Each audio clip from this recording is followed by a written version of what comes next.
আপনি যদি দ্রুত বডি বানাতে চান তাহলে আপনি এই নিয়মে এক্সারসাইজ করলে আপনার দ্রুত বডি হবে। তো বন্ধুরা, সেই নিয়মটা কি আমরা জানবো। আমি একটা নিয়মে এক্সারসাইজ করি, যে নিয়মটা আজকে আমি আপনাদের সামনে শেয়ার করব। এই নিয়মে যদি আপনি এক্সারসাইজ করেন তাহলে কিন্তু আপনার বডিতে মাসল রিকভারি দ্রুতভাবে হবে। এবং দেখেন, আমরা যখন এক্সারসাইজ করি তখন তো আমাদের মাসল ফাইবারগুলো ভেঙে যায়। তখন আমরা ভেঙে গেলে আমরা রেস্ট এবং ডায়েটের মাধ্যম থেকে কিন্তু সেই রিকভারিটা পূরণ করি। তো সেই রিকভারিটা পূরণ করতে গিয়ে যদি আমরা একটু বেশি রেস্ট নিই এবং বেশি ডায়েট নিই তাহলে কিন্তু আমাদের রিকভারিটা খুব সুন্দরভাবে হতে পারে। আমরা হয় কি, আমরা সপ্তাহে যদি 7 দিনই ব্যায়াম করি, কোনো রেস্ট না দিই, তাহলে কিন্তু আমাদের শরীরটা সম্পূর্ণভাবে রিকভারি হতে পারে না। মনে করেন কীভাবে রিকভারি হয় না, আমরা প্রতিদিন এক্সারসাইজ করছি, আজকে হাতের ব্যায়াম করছি, পরের দিন পায়ের ব্যায়াম করছি, প্রতিদিন তো আমাদের ওয়ার্কআউট করাই পড়ছে। তো তাহলে আমাদের কিন্তু রিকভারি হওয়ার সময়টা খুবই কম পাবে।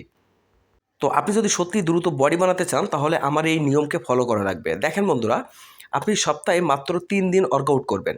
সে 3 দিন এমনভাবে ওয়ার্কআউট করবেন যে আপনি নড়তে পারবেন না, আপনার গায়ে প্রচুর পরিমাণ ব্যথা হয়ে যাবে, এমনভাবে ওয়ার্কআউট করবেন। আমরা সাধারণত ওয়ার্কআউট করি প্রতিদিন, আমাদের যেদিন হাতের ব্যায়াম থাকে হাতের ব্যায়ামটা করি। এই নিয়মে না, আপনি 3 দিনই সম্পূর্ণ ফুল বডি ওয়ার্কআউট সেরে নেবেন। দেখা গেলো আপনি আজকের ব্যায়াম করছেন, হাতের ব্যায়াম, হাতের ফুললি ওয়ার্কআউট সারবেন এবং পরের দিন গিয়ে কিন্তু আপনি লেগ এবং অ্যাপস সম্পূর্ণ ওয়ার্কআউট সারবেন এবং পরের দিন গিয়ে কিন্তু আপনি সম্পূর্ণ ওয়ার্কআউটটা সারবেন। মানে আপনি এমনভাবে ওয়ার্কআউটটা করতে হবে যে টানা 3 দিন আপনি ওয়ার্কআউট করবেন না, এমন সিস্টেমে ওয়ার্কআউট করতে হবে যে ওয়ার্কআউটটা আপনি একদিন এক্সারসাইজ করবেন, আরেকদিন পুরোটাই রেস্ট নেবেন, আবার আরেকদিন এক্সারসাইজ করবেন, আবার পুরো দিন রেস্ট নেবেন।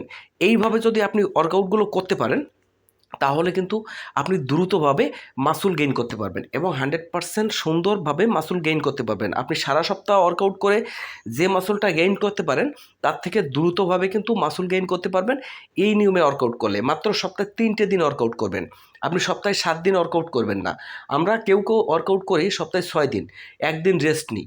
আর এখানে কিন্তু আপনাকে টোটাল সপ্তাহে মাত্র 3 দিন ওয়ার্কআউট করবেন আর ফুল 4 দিন কিন্তু রেস্ট নেবেন।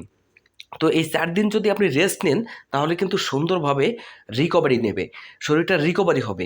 এবং দেখেন, আপনাকে ওয়ার্কআউট করতে গেলে কিন্তু এটা মাথায় রাখা লাগবে, আপনি যে 3 দিন ওয়ার্কআউট করবেন সেই 3 দিন ওয়ার্কআউট করতে হবে এমনভাবে আপনি 7 দিন ওয়ার্কআউট করে যে পরিশ্রম করতেন সেই পরিশ্রম কিন্তু আপনি 3 দিনে করে ফেলবেন।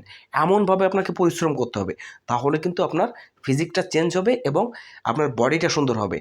আপনি পরিশ্রম করবেন না তাহলে কিন্তু আপনার বডিটা হবে না, আপনাকে কিন্তু পরিশ্রম ওই তুলনায় করা লাগবে। তাহলে দেখবেন আপনার সুন্দর একটা ফিজিক খুব অল্প দিনের ভিতরে হয়ে গেছে। আপনি কি জানেন, আমাদের বডিটা তৈরি হয় কিন্তু রেস্টের কারণে। আমরা যখন ব্যায়াম করি তখন কিন্তু আমাদের মাসল ফাইবারগুলো ভেঙে যায়।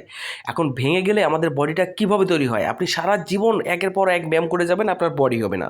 আমাদের বডিটা হয় আমাদের রেস্টের কারণে, আমাদের ডায়েটের কারণে। এই জন্য বেশি বেশি রেস্ট নেবেন এবং ডায়েট মেনটেন করবেন, দেখবেন আপনার ফিজিকটা সম্পূর্ণ চেঞ্জ হয়ে যাবে এবং অল্প দিনে আপনি ভালো রেজাল্ট পাবেন। তো বন্ধুরা, ভিডিওটা এই পর্যন্তই ছিল, আশা করি ভালো লেগেছে। আর ভালো লাগলে চ্যানেলটা সাবস্ক্রাইব করবেন। ধন্যবাদ সবাইকে।